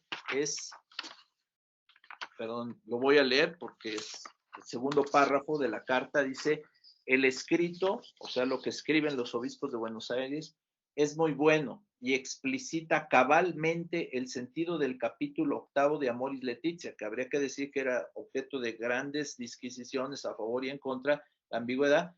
Y aquí viene lo fuerte, dice: no hay otras interpretaciones. Lo asumo, él está diciendo, lo asumo como magisterio, dice, y estoy seguro de que hará mucho bien, etcétera. Sí. Otra vez, cabalmente explicita el sentido de Amoris Laetitia y no hay otras interpretaciones.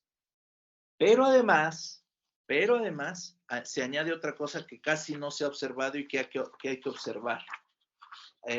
Al final se publica esta carta del Papa y se publica la carta de los obispos de Buenos Aires, y al final de esta publicación de la carta de los obispos de Buenos Aires tiene algo muy interesante que se llama rescripto, que es un decreto, y el rescripto dice ex audiencia cum Santissimo, es decir, la audiencia con el Papa. Es un lenguaje que usan en el Vaticano para decir es una audiencia con el Papa, y la audiencia que se le da al personaje más importante después del Papa, que es el secretario de Estado, como para que no haya duda.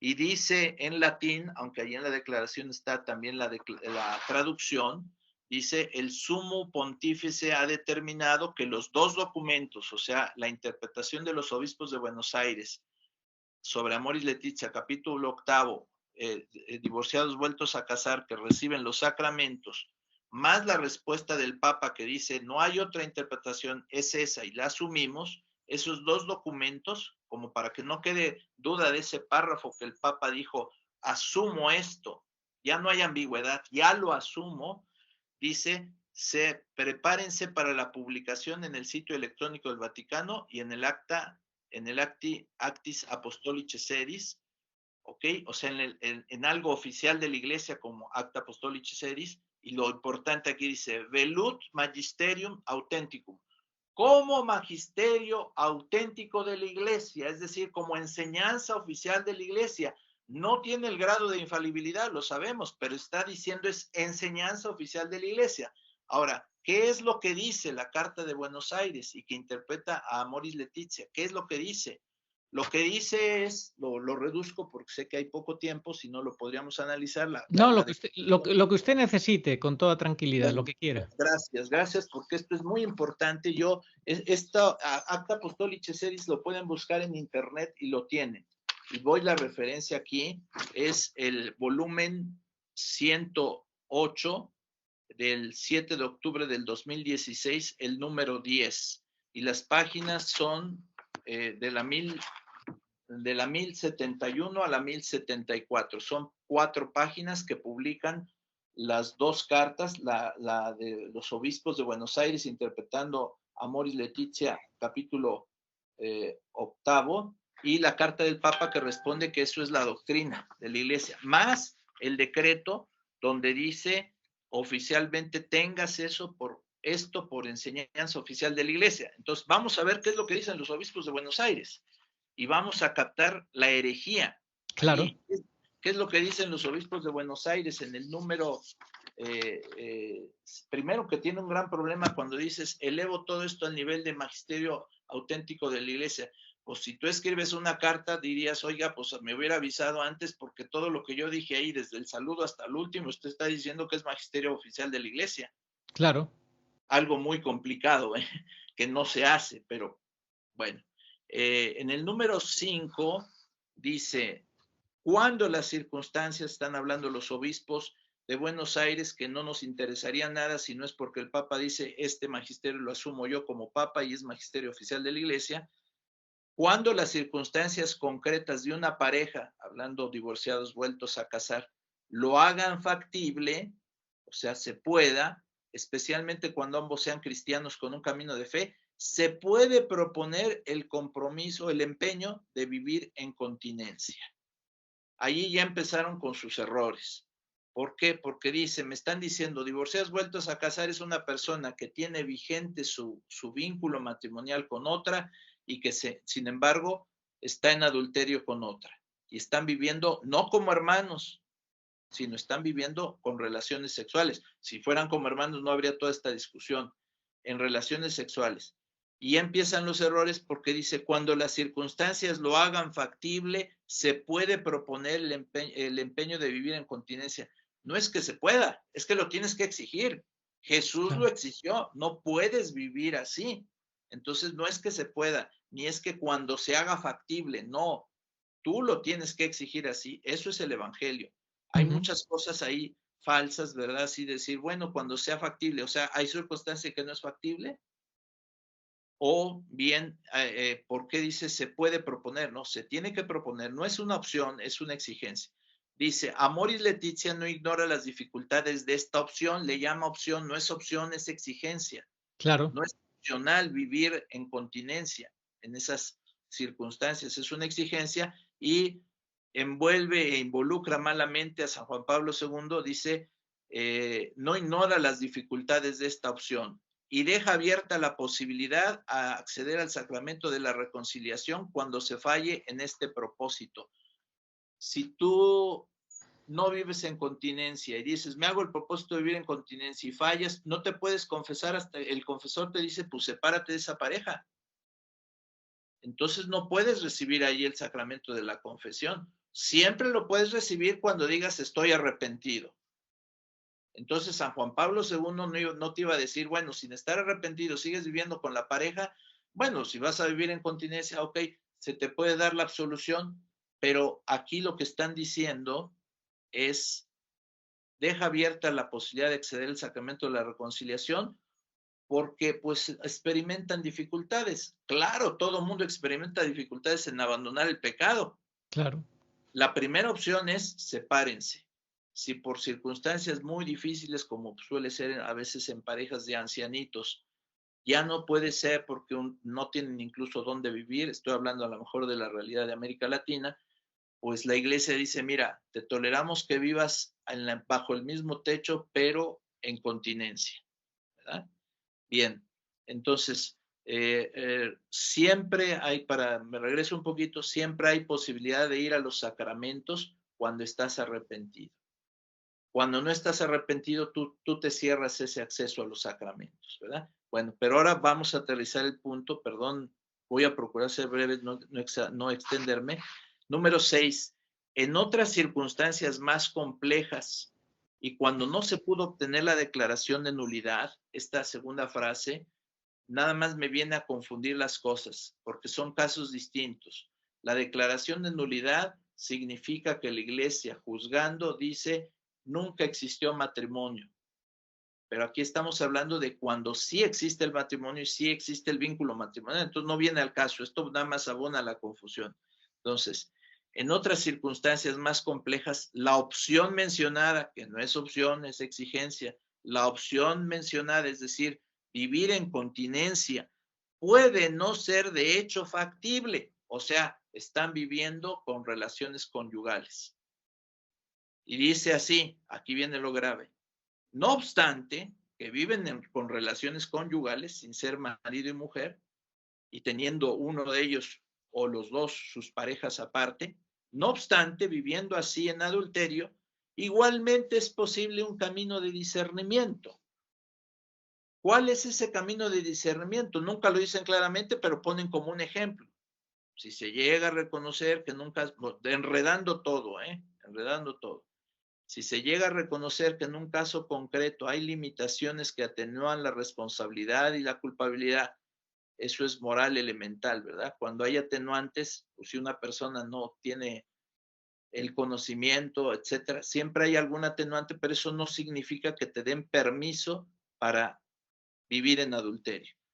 Dice, no obstante, si se llega a reconocer que en un caso concreto hay limitaciones que atenúan la responsabilidad y la culpabilidad, particularmente cuando una persona considere que caería en una ulterior falta dañando a los hijos de la nueva unión. Entonces lo explico. Aquí canonizan, elevan a un grado exageradamente alto, decir, no le vayas a hacer daño a los hijos de la nueva unión, no se vayan a traumar, ¿verdad? Entonces, si el niño se va a traumar porque en la escuela le exigen la tarea, pues ya no le exijas la tarea. Si el muchacho se va a traumar porque en sus primeros trabajos le exigen responsabilidad, ya no se lo exijas porque se va a traumar. Entonces aquí dice, si se afectara esto, entonces dice, amoris laetitia, entonces abre la posibilidad, aún viviendo en adulterio y con relaciones conyugales, del acceso a los sacramentos de la reconciliación y la Eucaristía, sin haberse arrepentido, sin haberse separado y con el pretexto de que los hijos van a sufrir. Eso es un pretexto. Es justificar el pecado, claro, pero nada puede justificarlo, claro. Así es, no es el evangelio, es otro evangelio. Sí. Jesús no puso todas estas distinciones. Jesús dijo, si alguien se separa de su mujer y legítima esposa y se une a otra es adulterio. Sí. Y viceversa. No hay componenda. No hay componenda. Así es. Estamos hablando de que estamos ante la falsa iglesia de Apocalipsis 18 que nos dice, salid de ella, pueblo mío, salid de ella. ¿En qué momento ocurrirá eso? Quizás a la muerte de Benedicto XVI ya las estructuras de la iglesia van a estar copadas por esta falsa iglesia, que con este falso evangelio que nos está enseñando este falso profeta, todo esto está denunciado de alguna manera, lo estamos hablando aquí claramente. ¿En qué momento vamos a tener que obedecer a esa orden de la palabra de Dios? Pueblo mío, salid de ella, porque está fornicando con los reyes de la tierra, se está emborrachando de la sangre de los mártires de China, etcétera, etcétera. Está diciendo que obedezcamos a la agenda globalista. ¿Cuándo hay que salir de esta falsa iglesia, padre? Cuando ya te indican un camino que no es el de la salvación, como en este caso, ya tienes que decir, yo no te puedo seguir ahí, como lo estamos haciendo en la declaración. Y si me permites ahora leo porque es algo claro, pero es que esto es muy importante, lo voy a decir, porque cuando tienes la prueba de una sola herejía, ya llegaste a un punto clave, un parteaguas, ¿verdad? Entonces lo leo. Dice ahí otra vez, si se llega a reconocer que en un caso concreto hay limitaciones que atenúan la responsabilidad y la culpabilidad, particularmente cuando una persona considere que caería en una ulterior falta, dañando a los hijos de la nueva unión, amoris laetitia abre la posibilidad del acceso a los sacramentos. Esto es lo que dicen ellos. Ahora la reflexión, me permito leerla porque creo que está bastante claro. Según esto no está en la declaración, sino está en un resumen de la declaración, que está también en la página de internet. Según esto, el adulterio sería menos adulterio, se atenuaría, cuando los hijos de la nueva unión pueden ser dañados de alguna forma si sus padres se separan. Pero si estos no se separan y viven en continencia, o sea, como hermanos, no les hacen ningún daño a sus hijos. Pero el documento de los obispos de Buenos Aires quiere, a como dé lugar, suponer que ello, o sea, vivir en continencia, no se puede, que no es factible, sin demostrar nunca por qué no es factible. Sabemos que la gracia de Dios siempre te da la fuerza para hacerlo. Y dice, y así se crea una disyuntiva falsa, o el bien de los hijos o vivir como Dios manda. Es una disyuntiva falsa, no existe esa disyuntiva. Y en una aparente bondad se opta por el bien de los hijos, permitiendo de facto lo que jamás Cristo ni la Iglesia fiel a Cristo durante 2000 años, véase nada menos que el cisma de Inglaterra con Enrique VIII, nunca ha aprobado, vivir en adulterio, nunca lo ha aprobado, haciendo actos intrínsecamente malos y aduciendo que la situación no se puede llevar de otra forma. Por favor, claro que se puede. Todo esto al final se traduce en un auténtico permiso para cometer adulterio, claro, en contra de la doctrina de Cristo y de la Iglesia. Hay que recordar que la falacia comienza al plantear la continencia como una opción y no como una exigencia. Y si así el adulterio ya se ve como permitido, ya lícito, entonces ya hay acceso a los sacramentos. La falacia está consumada. Pero Cristo es la verdad, pero Cristo, que es la verdad, nos dice, sin matizar, el que repudia a su mujer y se casa con otra comete adulterio. y veamos la enseñanza solemne de la Iglesia que está por encima del magisterio auténtico, por si hubiera alguna duda, por si alguien dijera, no, es que esto es magisterio, sí, encima está el magisterio solemne y dogmático de la Iglesia, en Trento, canon del sacramento del matrimonio número 7. Si alguno dijere que la Iglesia se equivoca cuando enseñó y enseña que no puede disolverse el vínculo del matrimonio por adulterio, y que ninguno de los dos puede contraer nuevas nupcias mientras vive el otro, y que cometen adulterio, obviamente si se unen conyugalmente a otra persona, se es excomulgado. Allí está la herejía, allí está la herejía. No puede, eso que se afirma en estas cartas y que se ha hecho elevar a enseñanza oficial de la Iglesia, aunque no es dogmática, es herética. Y termino, perdón, en conclusión, no puede haber ninguna excepción en la que una persona que ya tiene un vínculo sacramental válido con otra pueda lícitamente vivir ahora con otra conyugalmente que no es su esposa, y el que afirme lo contrario queda fuera de la comunión de la fe y salvación de la Iglesia. Es herejía.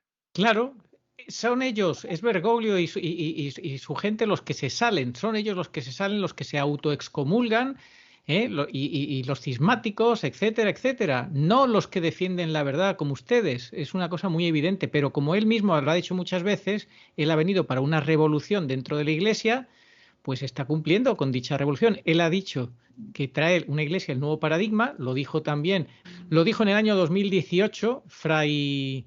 el delegado de medios, no me acuerdo ahora el nombre. Bueno, este dijo que Bergoglio, el Papa Francisco, decía él, está por encima de la palabra de Dios y de las tradiciones, porque no está afectado por pasiones desordenadas o algo así. Bueno, unas cosas bárbaras totalmente fuera de que no se pueden admitir, ¿eh?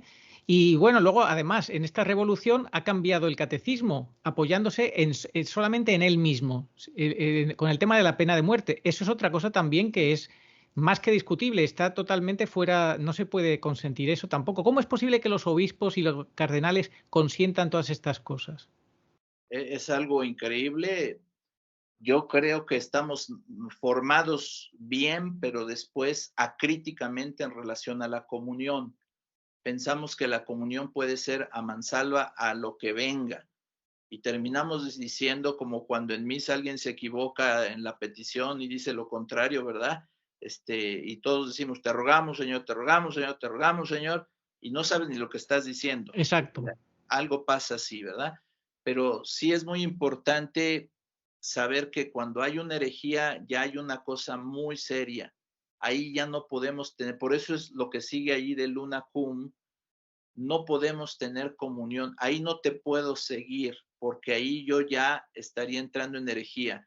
Ha habido presiones muy fuertes sobre nosotros sacerdotes para desistir de esta declaración, y también ha habido laicos que, porque son un poquito influyentes, han sentido la presión para desistirse de esta declaración, y si alguno se desiste sería como los lapsi de la antigüedad, que porque te amenazan con bienes económicos que vas a perder o con posturas o posiciones que vas a perder, claudicas y entonces entras en la herejía. Entonces, simplemente nosotros decimos, no podemos desistirnos, porque si me desisto del punto número 1 de los divorciados vueltos a casar, me cae la excomunión de Trento, eso es un hecho. Claro. Si me desisto del punto número 2 de los hermanos homosexuales, me echo encima la condena de San Pablo, que dice, los homosexuales no heredarán el reino de los cielos, y yo estoy predicando eso como un falso profeta.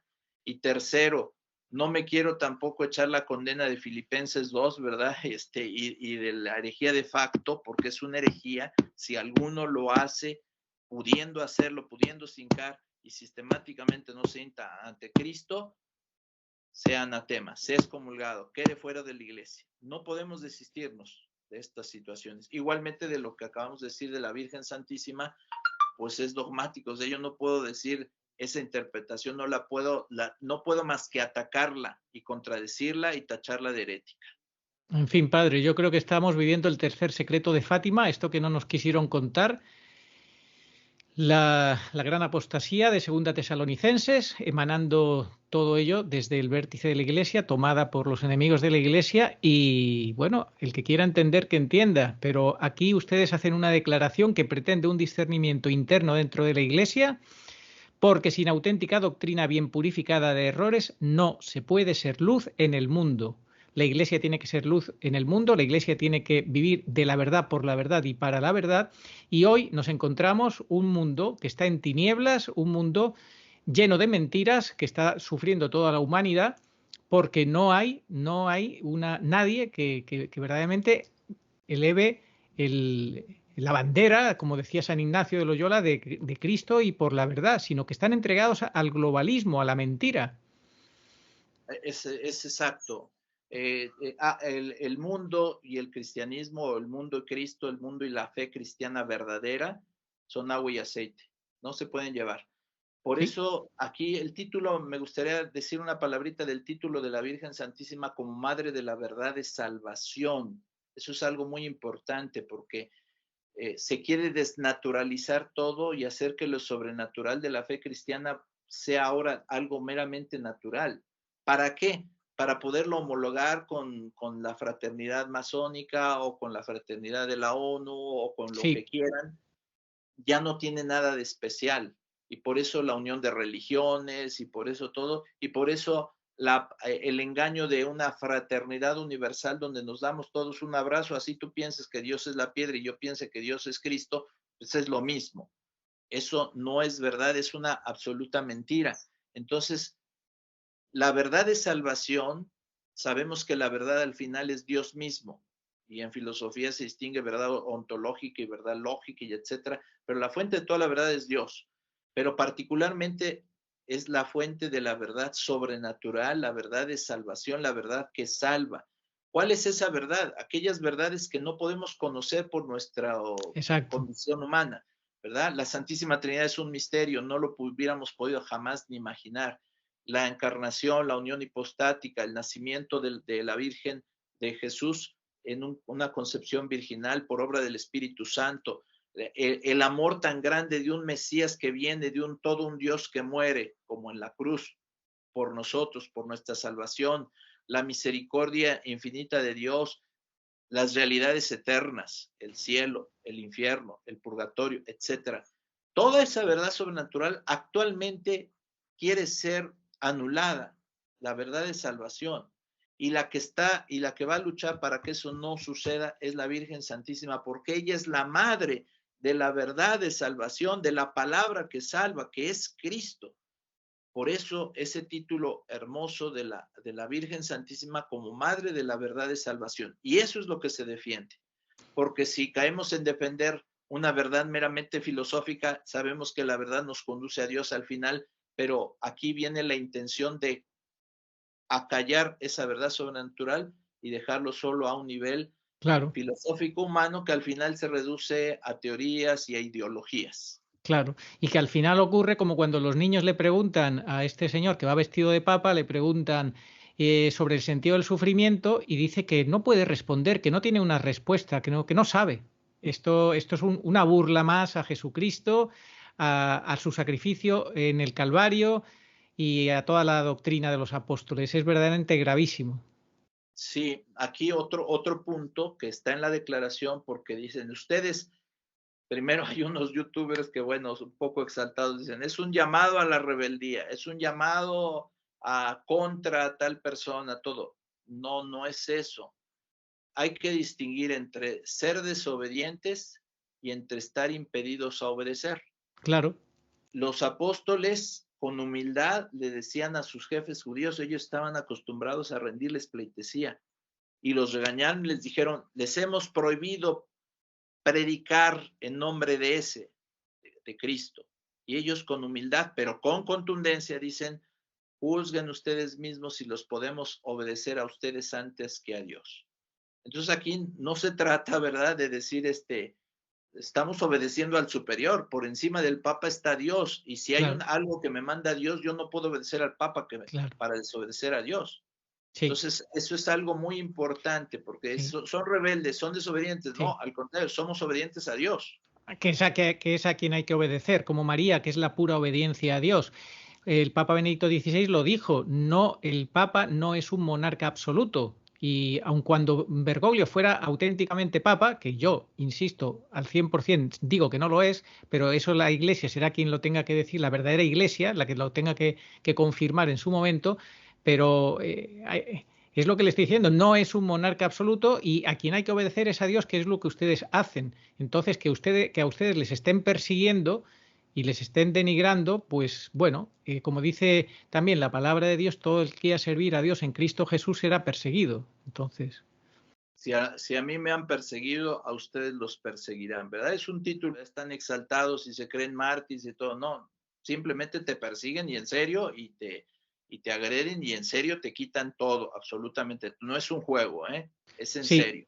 es ¿Verdad? en serio.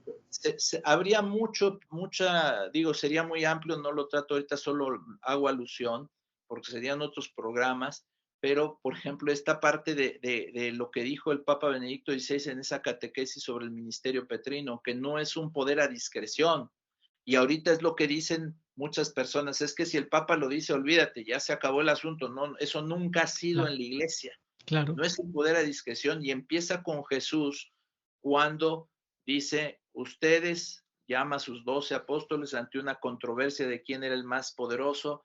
Ustedes saben que los tiranos gobiernan a las naciones y las tiranizan. No sea así entre ustedes. Es decir, tienen un ministerio en servicio de la verdad. No es Así para es. que ustedes hagan lo que ustedes quieren. Así es, así es. Siempre se ha dicho que el Papa es el siervo de los siervos de nuestro Señor Jesucristo, del Evangelio, ¿verdad? Del tesoro de la fe de los apóstoles, pero este señor, esto lo digo yo, es el siervo de los siervos del nuevo orden mundial. Entonces, bueno, pues que cada uno vea, porque no se puede servir a Dios y al diablo, hay que elegir a quién queremos servir. Yo hace ya 3 años escribí que este hombre tenía que elegir a quién quería servir, a la Agenda 2030 o a Jesucristo. Él claramente cada vez confirma más que sirve a la Agenda 2030. Pues en fin, pues que cada uno vea. Ya terminamos animando a todos los que están viendo este vídeo a que entren en su página web, a que se pongan en comunicación con ustedes para apoyarles, no solo con las oraciones y moralmente, sino con todo lo que ustedes puedan necesitar, para que materialmente tampoco se sientan ustedes abandonados, ya que ahora pues cabe el riesgo de que les abandonen en ese sentido, pues les castiguen, pues que sepan que la iglesia fiel, la iglesia que quiere amar la verdad más que su propia vida, como hacen ustedes, les dé el respaldo en todos los sentidos. No, muchas gracias, sí, aunque se sufre, ¿verdad? Pues sí, todo lo tremendo que quieran sí viene. El desprestigio, la denostación, y obviamente todo lo económico pues se quita, todo futuro queda truncado, etcétera, etcétera. O sea, sí, verdaderamente es un parteaguas, Sí, pero realmente quiero señalar dos ventajas que hay muy grandes. Mantienes tu salud mental y espiritual bien, porque si no, de tanto negacionismo terminas mal, espiritual y mentalmente. Te mantienes bien y también se te da una capacidad un poquito de una gran capacidad de libertad espiritual, y lo importante es haber hecho algo en conciencia y ante el Santísimo Sacramento y ante la Virgen, y tener la conciencia tranquila de que tú estás diciendo absolutamente la verdad, no estás diciendo algo que no sea verdad. Eso nos deja con una conciencia muy tranquila. Y por último, también decir que estamos abiertos al diálogo, sí. Si Congregación para la Doctrina de la Fe nos quisiera hacer pues el favor de responder estas situaciones y que nos las respondiera por escrito, no que nos llamen en lo privado y nos digan te vamos a regañar y vas a jurar de esto y luego hagan un comunicado que no explica nada, y lo mismo en las curias. Háganlo por escrito. Por escrito digan, ustedes están mal. ¿Cuáles claro, son las razones? Así es, para que claro, quede a la vista de todos, claro. si estamos mal, que todos nos digan están mal, pero si estamos bien, yo no sé qué podrían hacer ellos, porque es una contradicción. Claro. ¿Cómo vivir así?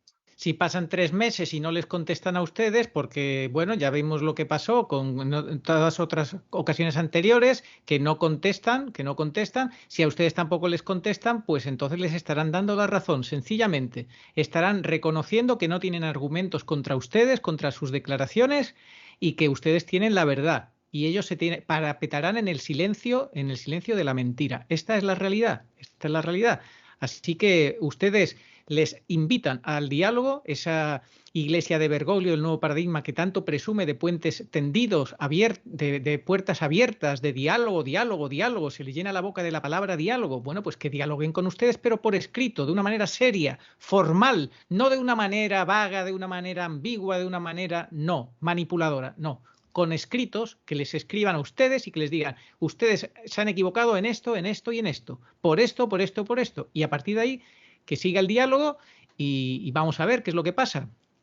Amén, no tengo nada que agregar, es exacta la postura, un diálogo serio por escrito. Bueno, pues nada más, agradecerle muchísimo que haya querido compartir con nosotros. Usted ha sido el primer sacerdote que se ha atrevido a participar en nuestro canal, le agradezco muchísimo.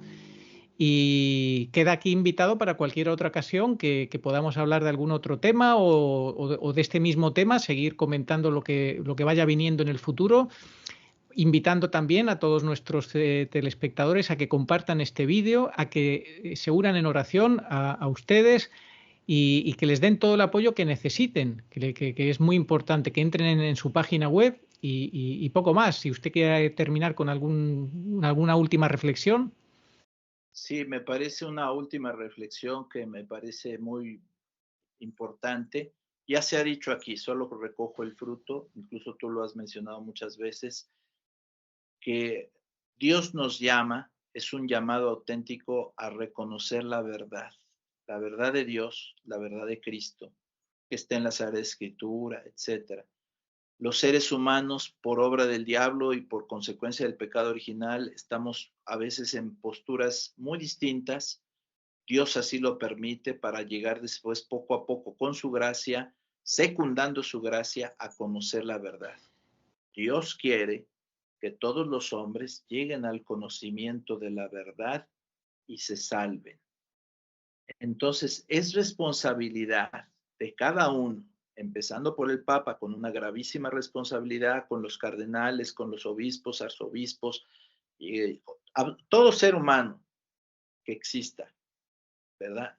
Y en cualquier ideología que se encuentre, en cualquier pensamiento, es tocado por la gracia de Dios. Y ahí tendría que responder y buscar. Y tenemos muchos ejemplos de esos caminos difíciles y sufridos, como Newman, etcétera, para llegar a la verdad. Pero la verdad siempre se manifiesta. Nunca Dios te niega la gracia de la verdad en lo que tú necesitas, tu salvación. Entonces, ahí está el llamado a todos los hermanos sacerdotes de todo el mundo, de Italia, Francia, España, a que presenten argumentos. No que presentemos animadversiones, no que digamos agresiones, no, argumentos. Por eso el modo de que sean escritos es muy bueno, porque ahí no tan fácil se te va la animadversión. Y están a la vista de todos. Tú dijiste esto, te comprometes con esto, ahora te vamos a responder y nos comprometemos con esta respuesta. Pero sobre todo esa búsqueda de la verdad comienza ante Cristo Eucaristía, ante la oración, realmente sincera ante Dios. Y así ha habido los santos como San Ignacio de Loyola, que en ese silencio de su enfermedad pudo descubrir la verdad y descubrir a Dios y hacer discernimiento. Todos están llamados. Entonces, yo sé que muchos sacerdotes y obispos y arzobispos y cardenales y todo lo que quieran, por una situación que creen que los laicos son menores, pero a tal grado menores que los van a escandalizar si se abren en estas situaciones. No, creo que los laicos agradecerían mucho que sus pastores tuvieran la humildad y de decir, les voy a confiar mi proceso para llegar a la verdad. En esto estoy yo. Y no eludir, no ser negacionistas, porque eso sucede en los episcopados completos, arzobispos y obispos, que en realidad han sido nuestros compañeros. Nos conocemos, compañeros de seminario, de escuela, de todo. O sea, son como nosotros y hay que abordar esa cuestión porque el obispo, su principal función es ser episcopoi, estar viendo por encima, siendo vigías de la fe del pueblo de Dios. Ahora se han publicado 8 bienaventuranzas de los obispos y en ninguna de ellas viene que es vigilante de la fe, que vive de la fe, que vive de la palabra de Dios. Hermano obispo, hermano arzobispo, hermano cardenal, tú sabes que todas esas situaciones son dignidades, pero que tienes una gracia de estado importante que no tienes que traicionar, que es tu ministerio episcopal, como búsqueda de la verdad. Y estamos sedientos los que estamos bajo ustedes de que se nos confirme en esa fe que estamos nosotros tratando de defender con las uñas porque no tenemos esa gracia de estado de obispos, pero Dios está dando a su pueblo otras herramientas, otras gracias, pero necesitamos que ustedes se cuestionen. Y ahí están los argumentos. Respondan, por favor, hagan cartas pastorales, examinen los textos, hagan contradicciones, exhórtenos a lo que debe de ser, pero que sea comprometiéndose con su pluma, con su letra, con su firma. Creo que esa es la función del obispo. Esperamos sus bendiciones episcopales, sus bendiciones de sacerdotes, pero necesitamos esa confirmación en la fe. Ese sería como el mensaje. Pues sí, Monseñor, desde luego esta declaración Virgen Santísima de Guadalupe, Mater Veritatis Salutaris, Madre de la Verdad de Salvación, no va a quedar en el olvido, no va a quedar en el vacío y seguiremos insistiendo con ella, aunque traten de dejarla de lado, de ignorarla. Ya sabemos que no hay mayor desprecio que no hacer aprecio, aunque no la contesten, aunque no, como si no existiera, ¿verdad? Pues nosotros seguiremos recordando que existe, porque existe la verdad y la verdad va a ser defendida hasta la muerte. Y muchas gracias, Monseñor Juan de Dios Olvera Delgadillo, que la Santísima Virgen María le siga guardando como hasta ahora en la fe, en la verdad, en la lucha por el Evangelio y necesitamos sacerdotes como ustedes, porque es lo que más necesita el mundo y la Iglesia, luz en el mundo. Necesitamos laicos como ustedes también, ¿eh? Eso lo ha permitido Dios. Muchos de ustedes nos han dado ejemplo y nos llevan la delantera en mucho anuncio de la verdad y denuncia de la mentira. Nos necesitamos mutuamente. Amén. Nos encomendamos mutuamente. Así es, muchas gracias, Padre, que Dios le siga bendiciendo. Acabamos, como siempre, con la oración de Nuestra Señora, oh María sin pecado concebida. Orad por nosotros que recurrimos a vos. Amén. Muchas gracias, Padre.